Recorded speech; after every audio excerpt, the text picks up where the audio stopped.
데살로니가 전서 5장 11절부터 23절의 말씀, 이 말씀은 이 사도 바울 선생님께서 데살로니가 교우들에게 하신 권면의 말씀입니다.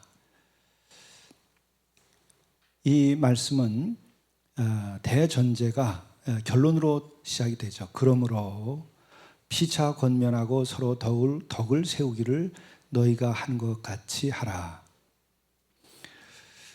그러므로 어떻게 신앙생활을 해야 되는가? 피차 권면하라가 첫 번째입니다. 우리 요즘 교회 생활하면서 권면할 수 있을까요? 권면하려면 굉장한 은혜와 능력이 있어야 권면할 수 있어요. 또 사랑이 있어야 권면할 수 있습니다. 요즘엔 개인주의가 굉장히 발달해서 그런지 우리는 권면하기보다는 서로 상대에게 개입하지 않고 너는 너고 나는 나고 그리고 어떤 선을 긋고 가는 것이 교양처럼 되어 있죠. 그런데 오늘 말씀을 보게 되면 권면하라 이렇게 얘기하고 있어요. 여기서 권면하라고 그럴 때 진정 권면할 때에 우리들이 기분 나쁘지 않을 수 있어야 권면할 수 있죠. 내가 얘기하면 저분이 기분 나빠할 것 같다 그러면 우리 권면하기 어려워요. 목사인 저 자신도 교우들에게 권면하기가 굉장히 어렵습니다. 이제 권면하려면 야단치는 것이 되지 않아야 권면할 수 있어요. 권면할 수 있으려면 내가 우월하다고 하는 것을 상대편에게 느끼지 않게 할 수 있을 때에 권면할 수 있어요. 이게 어려운 거죠. 또 내가 권면하면 상대편이 자기 자신을 잘 성찰하고 볼 수 있도록 해줄 수 있는 자신감이 있을 때에 권면하게 되죠. 여러 가지 조건 때문에 우리는 권면을 피하고 그냥 나만 신앙생활을 하면 잘 하면 되지 이런 생각을 합니다. 또 권면을 해보니까 오해만 많이 생기더라 이런 것 때문에 권면하지 않게 되는데 사실은 그게 우리의 연약함 때문에 그래요. 말씀드린 대로 권면할 때에 상대가 기분 나쁘게 느끼지 않을 정도로까지 내가 그를 위하여 기도하고 준비하고 권면을 하면 되죠. 내가 권면을 하더라도 상대편이 너 잘났어 라고 느끼지 않고 정말 나를 사랑하는구나 라고 느낄 수 있을 만큼 내가 준비되면 할 수 있죠. 그러니까 권면하려면 내가 준비를 많이 해야 됩니다. 평소에도 내가 사랑의 마음이 충만해가지고 그에게 얘기할 때 상대가 나를 사랑하는구나 라고 느낄 수 있을 만큼 돼야 권면할 수 있는 거죠. 여기 데살로니가 교우들에게 바울 사도께서 권면하라고 말하는 것을 보면 제가 추측하는 것으로는 적어도 서로 사랑하고 또 자기의 우월함을 드러내지 아니할 수 있을 만큼 온유하고 겸손함에 이르고 그리고 정말 그리스도의 말씀을 잘 알고 있는 것을 전제하는 것은 아닐까. 그 근거는 여기 없습니다. 그러나 우리가 성경 말씀을 가지고 우리가 생활하면서 우리가 볼 때에 권면이라는 것이 어떤 것인지 참 어려운 건데 그러나 이것은 아주 귀한 겁니다. 그리고 또 하나는 권면을 하려면 내가 주님 뜻대로 살고자 하는 작정함이 있어야 돼요. 내가 그렇게 살 작정함이 없으면 그렇게 권면하지 않게 돼요. 그리고 내가 많이 은혜를 받아서 이렇게 하니까 정말 내 삶이 달라졌다라는 그 고백이 있을 때에 우리가 진심으로 권면하게 돼요. 또 안타까움으로 권면하게 돼요. 그렇지 않으면 무관심 혹은 분별이나 평가가 됩니다. 권면은 평가하는 것이 아니에요. 누구를 또한 비난하는 거 아닙니다. 누구를 또 내가 말을 해서 줄 세우게 하는 것처럼 누구를 이렇게 낮추게 만드는 것이 아니에요. 이 권면은 그리스도의 사랑으로 그리스도를 함께 닮아가며 살아갈 수 있도록 하기 위하여 하는 거죠. 그게 굉장히 어려운 겁니다. 그럼 어떻게 권면할 수 있겠는가? 역시 그를 위하여 내가 많이 기도해야 된다는 거죠. 내가 그의 입장에 서서 많이 생각해 봐야 된다는 거죠. 그리고 그를 진짜 사랑해야 권면할 수 있어요. 이게 되는 교회가 그리스도의 몸된 교회로서 아름다운 교회입니다. 어려운 일이에요. 잘못하면 상처를 주고 서로가 교우들끼리도 남남이 될 수도 있어요. 또 그 사람 보기 싫어서 나 교회 안 다닌다는 얘기도 나오는 경우들이 있어요. 그렇지 않고 또 권면할 수 있어야 된다는 거죠. 만일에 그만큼 권면할 것이 준비되어 있지 않으면 더 기도하고 기다리셔야 돼요. 더 사랑하고 내가 그를 위하여 뭔가를 하고 싶은 마음이 더 생길 때까지 기다려야 돼요. 그건 목사 자신도 마찬가지입니다. 목회 과정에서 권면이 없이 목회가 되겠습니까? 그러나 있는 그대로를 그냥 있는 그대로의 마음을 가지고 쉽게 얘기하면 성도들도 떠나요. 그러려면 정말 사랑하고 그를 위하여 기도하고 내가 그렇게 삶의 본이 되어줘야 되고 또 안타까운 마음으로 그와 함께함이 있어야 됩니다. 근데 이게 있으면 그게 살아있는 그리스도의 사랑의 공동체, 진리의 공동체가 되는 거죠. 은혜의 공동체와 말씀의 공동체는 이런 것이 가능한 것이라고 저는 생각을 합니다. 그래서 피차가 서로가 권면하는 것 해서 서로 덕을 세우기를 그렇게 하라는 거죠. 여기서 좌로나 우로나 치우치지 않고 우리도 이렇게 할 수 있을 만큼 서로 간의 신뢰, 서로 간의 사랑, 또 주를 향한 뜨거운 마음이 우리 교회에 있으면 참으로 좋겠다는 생각을 해봅니다.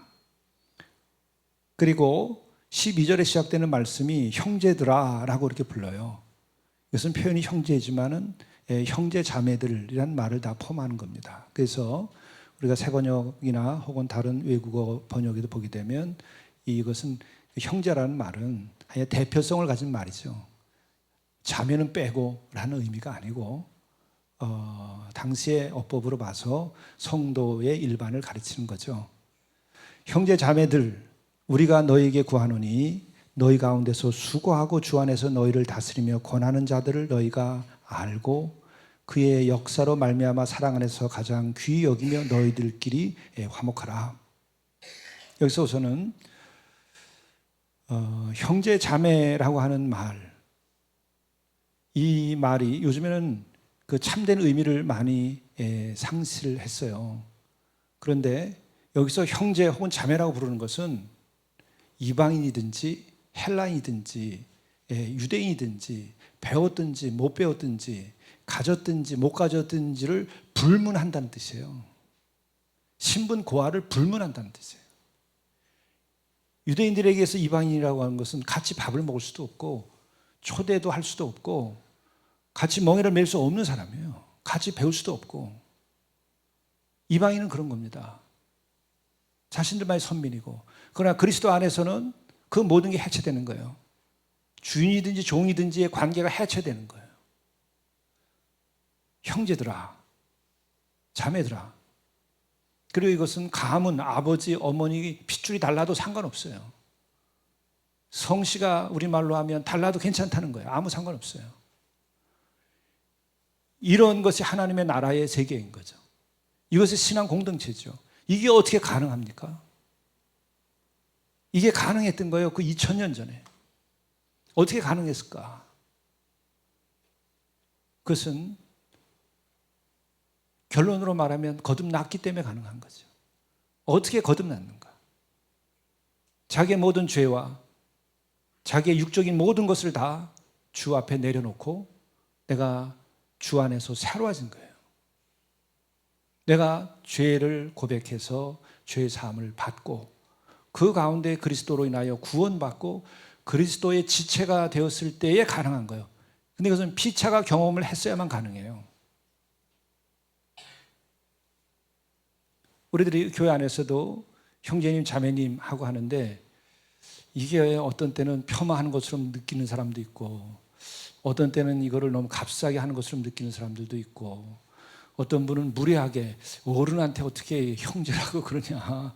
나이 차이가 20살, 30살 차이가 나는데 어떻게 형제라고 그러냐, 젊은 녀석이. 우리가 일상에서 그럴 수 있어요. 그러나 그것은 우리의 믿음의 부족함과도 연루되어 있는 거예요. 내가 정말 그리스도 안에서 옛사람이 죽고 육이 죽고 내 가문이 죽고 내 모든 세상적인 조건이 죽고 내가 그리스도 안에서 다시 태어났다고 한다면, 내가 죄가 죽고 내가 하나님의 자녀로 내가 새롭게 탄생했다고 한다면, 그래서 내가 하나님의 자녀로서 내가 진정으로 새로 살아간다고 한다면, 그것을 피차 가지고 있을 때는 형제님, 자매님이 우리들에겐 감격스러운 거예요.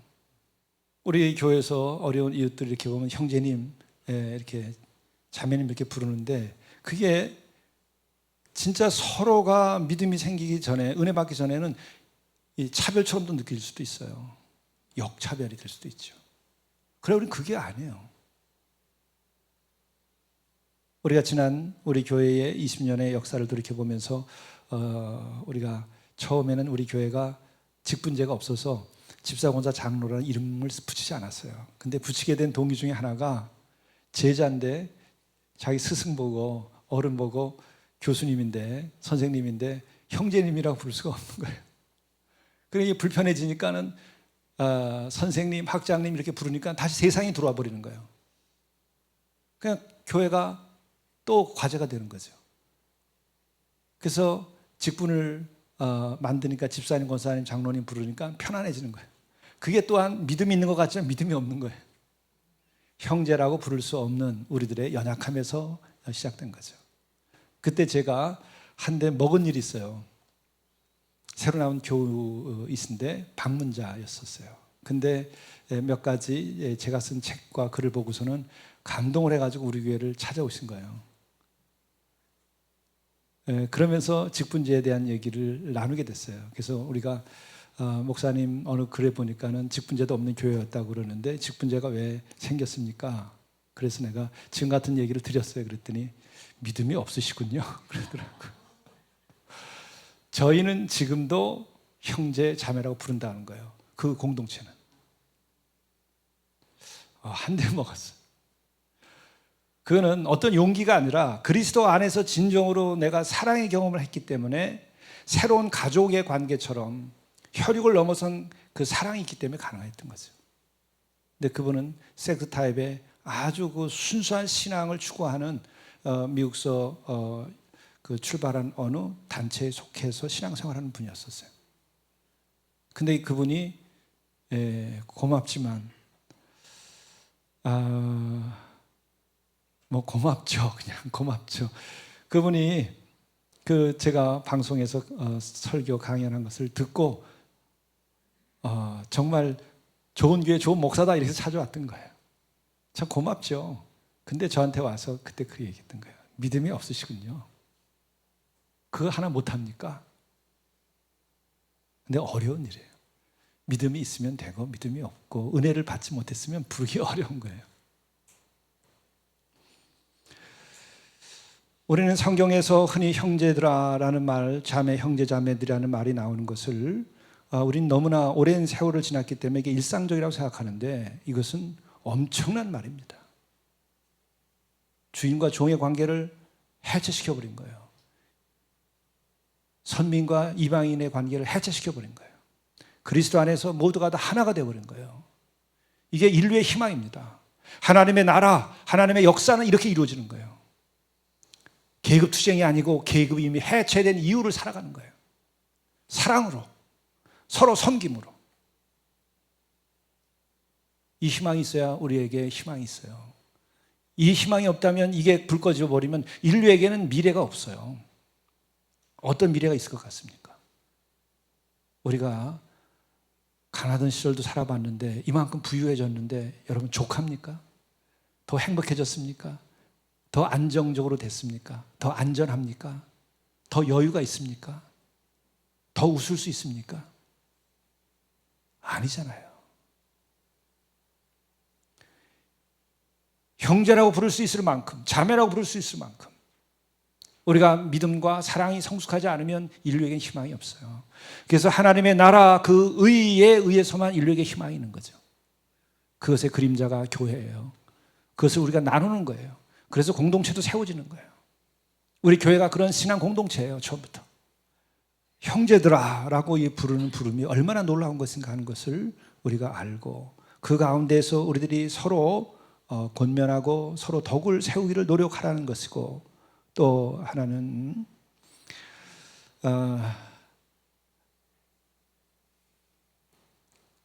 사랑 안에서 가장 귀히 여기며 너희끼리 화목하라. 근데 여기서 좀 역설적이에요. 그렇게 형제라고 불림을 받았는데도 그 안에서 화목해야 된다고 하는 권면을 해야 될 형편이니까 우리는 끊임없이 화목하게 노력해야 되는 거죠. 한 번 형제가 되고 자매가 됐다고 해서 모든 문제가 해결된 것이 아니고, 그 사랑의 경험을 가지고 그 일치된 마음을 가지고 계속해서 화목을 위하여 노력해야 된다는 거죠. 그래서 교회 공동체, 신앙 공동체는 한 번의 결정적인 구원의 경험, 한 번 결정적인 새로워지는 경험이 꼭 있어야 되는데, 그 한 번으로 끝나는 것이 아니고 그 경험, 그 기쁨, 그 자유, 그 사랑을 계속해서 유지하기 위하여, 그러니까 항상 기뻐하고 쉬지 않고 기도하고 범사에 감사할 수 있어야 되는 거예요. 지속적으로 이 노력이 이루어져야 되는 거죠. 우리가 영적이지 않은 개인적인 영역에서도 마찬가지입니다. 우리가 정말 사랑해서 혼인한다고 그랬을 때 그 사랑의 결속으로 이루어진 가정이 계속 사랑하려면 생애 성장 과정에서 지속적으로 그 사랑이 성장해야 돼요. 지속적으로 노력을 해서 변화하는 가정의 상황 속에서도 사랑을 유지해야 되는 거죠. 옛날에는 저 사람 저러지 않았는데 요새 왜 저러지? 피차가 그렇게 되잖아요. 안 될 수 있나요? 그런 사람들은 이미 과거에 묶인 사람이든지 더 이상 살지 않는 사람일 수도 있어요. 우리는 성숙시키고 계속 만들어 가야 됩니다. 이런 하나님의 나라가 임한 사랑의 공동체 가운데에서도 사랑 안에서 가장 귀히 여기며 너희끼리 화목하라. 화목함이 부족할 수 있고 화목의 위기가 올 수 있기 때문에 얘기하는 거죠. 그러면서 15절에는 삼가 누구에게든지 악으로 악을 갚지 말게 하고 서로 대하든지 모든 사람에게 대하든지 항상 선을 따르라. 이렇게 특별한 사랑의 공동체, 믿음의 공동체, 구원의 공동체, 성령의 공동체가 되었음에도 불구하고 그 가운데에서도 우리는 끊임없이 노력해야 되는 거죠. 항상 선을 따르기 위해 노력해야 되고, 심지어는 악으로 악을 갚지 말도록 해야 된다. 교회 안이든지 밖이든지 우리는 끊임없이 그 노력을 해야 되는 거죠. 그런 가운데에서 너희들이 계속 해야 될 것은 무엇이며 또 이것을 통하여 어떻게 돼야 된다고 하는 건데, 그것이 바로 우리가 잘 아는 16절, 17절, 18절입니다. 항상 기뻐하라. 항상 기뻐하라. 쉬지 말고 기도하라. 범사에 감사하라. 이것이 너희를 향하신 하나님의 뜻이니라. 여기서 너희는 누구냐? 예수 믿고 구원받은 사람들, 거듭난 사람들, 새로운 존재인 너희들을 얘기하는 거예요. 데살로니가의 교우들, 구원받은 그들이 항상 마음에 두고서 하나님의 뜻이 무엇인지 알아야 될 것은 항상 기뻐하고 쉬지 말고 기도하고 범사에 감사하는 것이다. 이것을 저는 영적인 삼위일체다 이렇게 말을 붙여왔습니다. 우리가 영적으로 높아졌을 때에 마지막 지점, 가장 지고한 순간, 이 지점에 이르렀을 때에 그때의 영적인 삶은 무엇인가? 항상 기뻐하는 거예요. 쉬지 않고 기도하는 거예요. 범사에 감사하는 거예요. 이거는 조건 없이 기뻐하고 기도하고 감사하는 영역까지 올라가는 것이, 이 세 가지가 이루어지는 것이 영적으로 가장 높은 지점에 올라갔을 때에 우리가 얻는 열매예요. 그리고 그것이 우리들의 삶의 영적인 패턴입니다. 여러분들은 어떤 것을 부러워하며 지금 사시나요? 나는 부러워하는 거 없어. 그렇게 사신 분이 있다면 진짜 예수 믿고 자유케 된 분이죠. 나에게 더 이상 부족이 없다는 거니까. 네, 저도 인생을 돌이켜보면서 내가 무엇을 부러워했던 일이 있는가 했더니 제가 사춘기 시절을 돌이켜 봐서는 아버지 어머님이 갑자기 그 중고등학교 시절에 갑자기 떠나버리셨으니까 젊은 시절에 그런 생각이 들더라고요.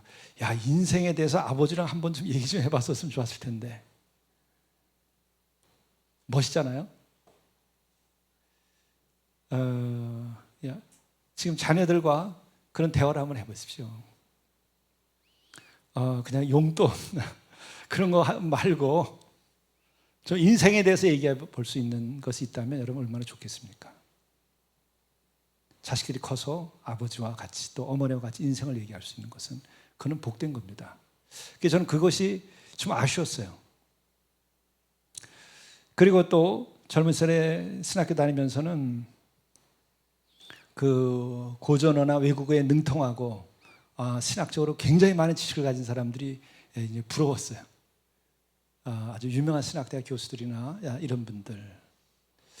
그런데 제가 90년대 10년을 이 신학책 만들고 또 글 쓰고 신학 전문지를 만들고 하는 일을 10년을 하다 보니까 그것에 대한 부러움이 다 사라지더라고요. 지식이 전부가 아니구나. 그거 너머의 것이 보이기 시작하더라고요. 그래서 거기서 벗어났어요. 어떤 면에서는 어떤 열등감 같은 것도 지적인 것에서 있었는데 거기서도 해방이 되는 계기가 됐어요. 이게 다 하나님의 은혜였던 것 같아요. 그리고 또 그 젊은 시절이기도 하지만 그 30대 중반까지 정도 전통 있고 큰 교회에서 목회하면 얼마나 좋을까. 근데 그런 교회의 경험을 해보고서는 이것도 아니다 이런 생각을 했어요. 부러움이 사라졌어요. 문제가 더 많아가 보니까 진짜 내가 생각하던 어떤 희망적인 그런 교회가 아니더라고요. 겉에 보기에서 그렇지. 건물이 아름답고 또 장로님들도 아주 그냥 훌륭해 보이고 목회자들도 머리가 하얗고 막 가운 입고 이렇게 할 때 야, 참 저런 교회 목회하면 어떨까 하는데 제가 거기 가서 심부름 하다 보니까 부교육자 시절에 이렇게 보니까 이게 아니다. 진짜 교회는 새롭게 시작되는구나 하는 생각을 그때 모험적이지만 그런 생각을 가지게 됐어요. 그래서 그런 거에 대한 부러움은 사라졌었습니다.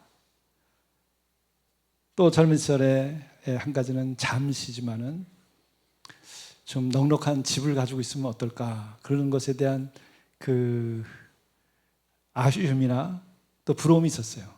그런데 제가 그런 말씀 지난번에 드렸습니다마는 자녀들이나 가정을 생각하면 그런 게 있어야 되죠. 또 가장으로서는 책임을 져야 되죠. 근데 제가 너무 이기적인지 모르겠는데 집을 가져야 되겠다는 생각을 한 달여 하다 보니까 온통 세상이 돈으로 보이니까 그 다음에는 설교도 못하고 글도 못 쓰겠고 완전히 내가 죽어버리더라고요. 그래서 그만두기로 해가지고 식구들을 계속 고생을 시킨 거죠. 진짜 아무것도 안 되더라고요. 강변도로나 도로에 운전하고 가는데 건물들이 다 돈으로 보이는데 억 이렇게 막 그게 더 이상 어떤 영적인 공간이 내 속에 생기지 않더라고요. 네, 여러분들은 그런 일을 하기 위해서 사시는 건 아니니까는 또 일상의 가장의 역할을 하시고 또 가장을 책임지신 분은 꼭 그렇게 하라는 것은 아닙니다. 그러나 저는 어쨌든 그때 그것에 대해서 가족들한테 미안하지만은 제가 거리를 뒀어요.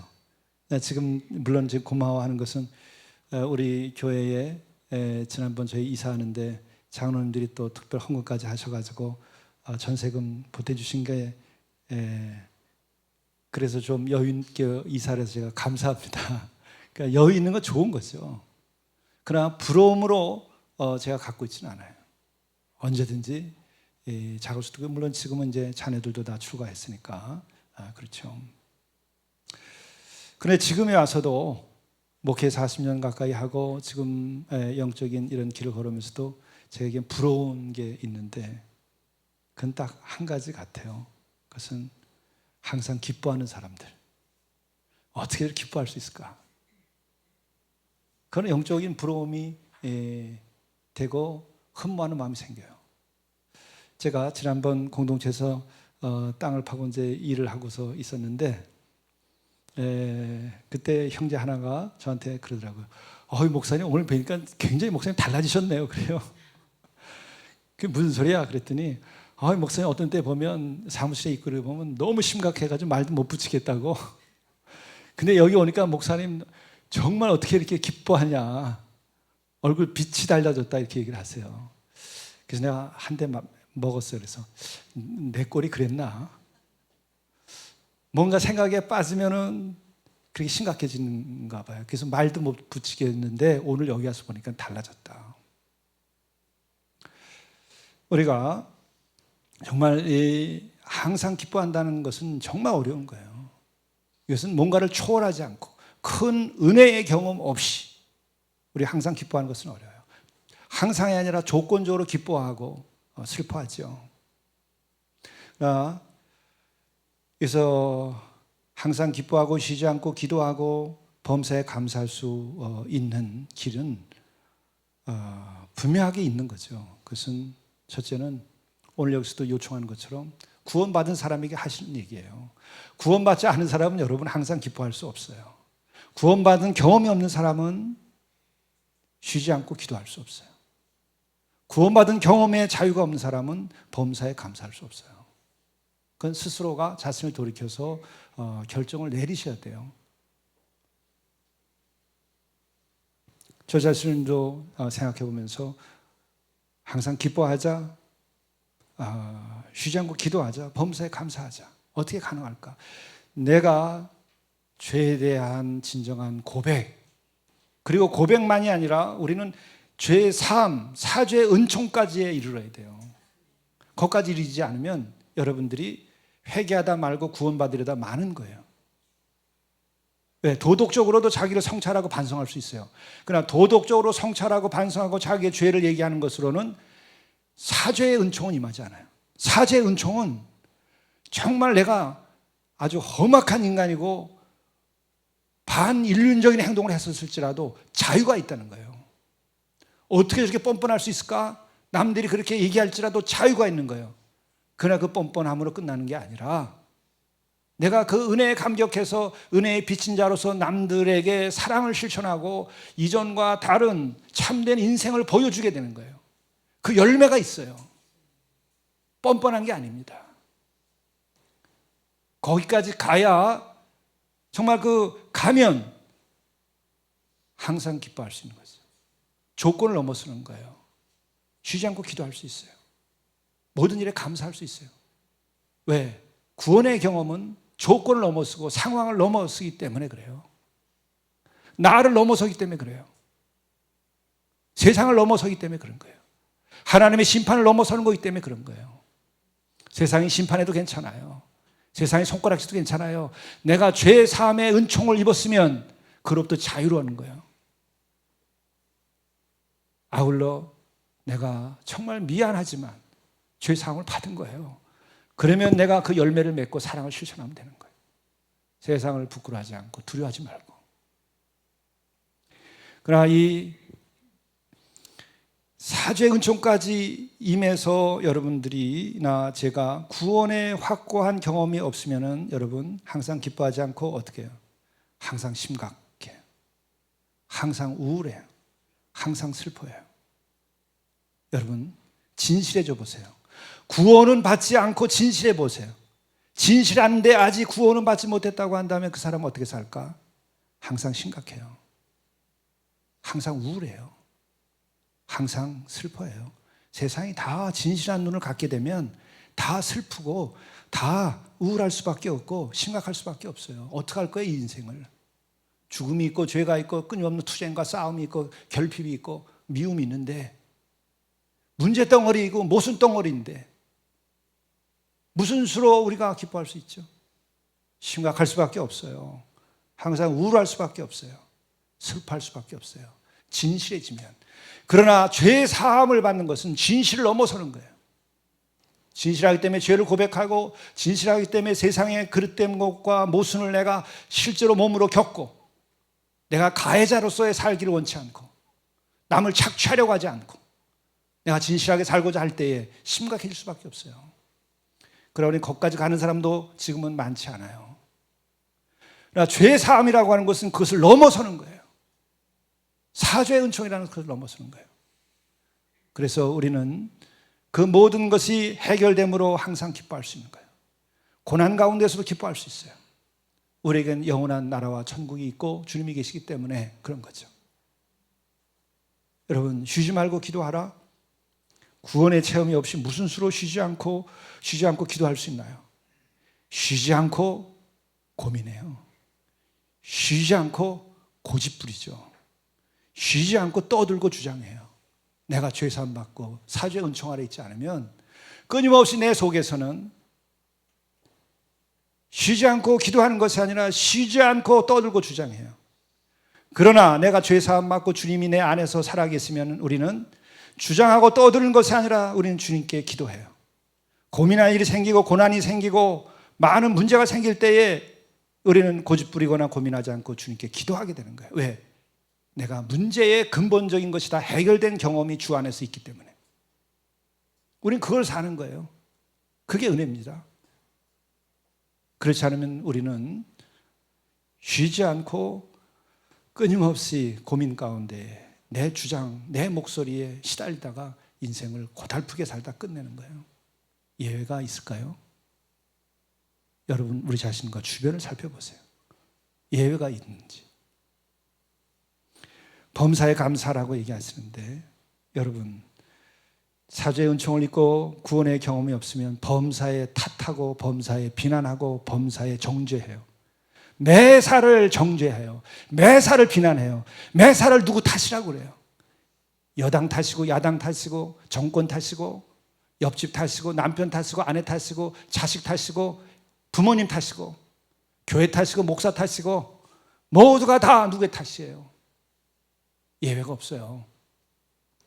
여러분과 나만이 아니라 모든 성도들도 마찬가지고 믿지 않는 사람도 마찬가지입니다.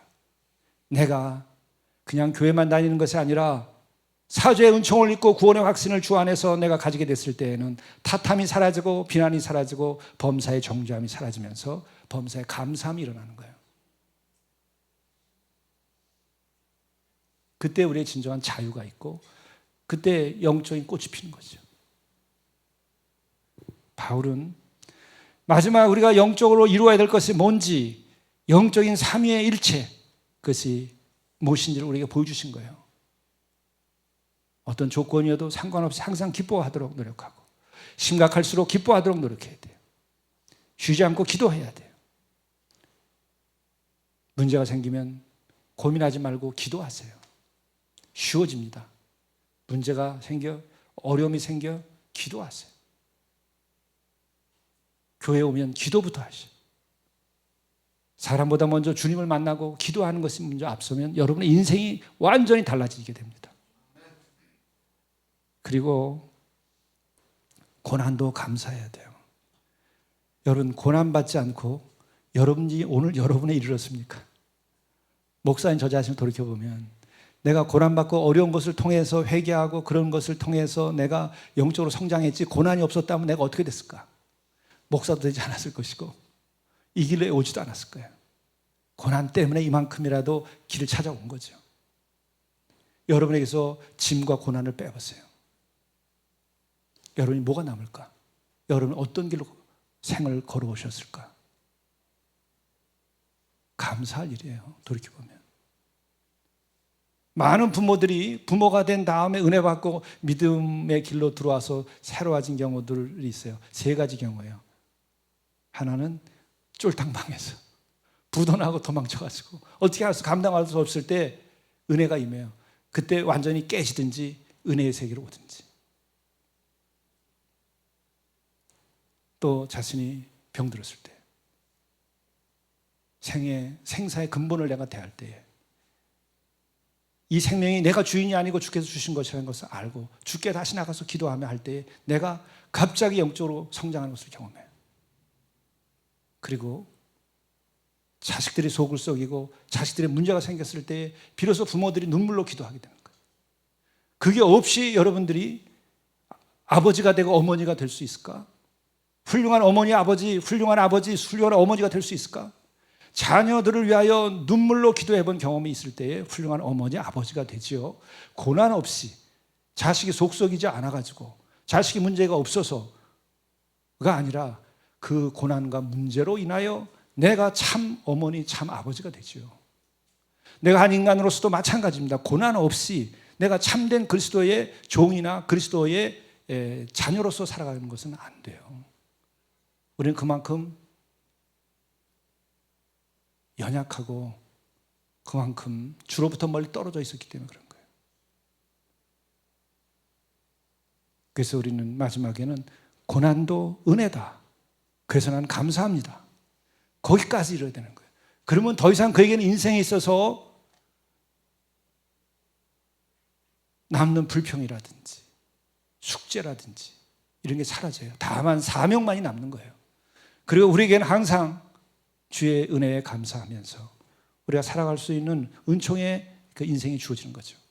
거기에 천국이 있고 우리의 미래가 있고 거기에 복된 가정과 복된 삶이 있고 아름다운 교회가 있고 신앙 공동체가 만들어지는 거죠. 이것이 확대되어야 이 나라에 희망이 있어요. 이것이 확대돼야 진정한 이 나라에 평화가 오지. 여러분, 반도체로 평화가 와요? 핵폭탄으로 평화가 와요? 전투기로 평화가 옵니까? 미사일로 평화가 옵니까? 앞으로 이게 계속 나가면 인류는 멸망해요. 하나님의 나라, 예수 그리스도의 사랑, 복음, 구원, 이것에서 희망이 있는 거죠.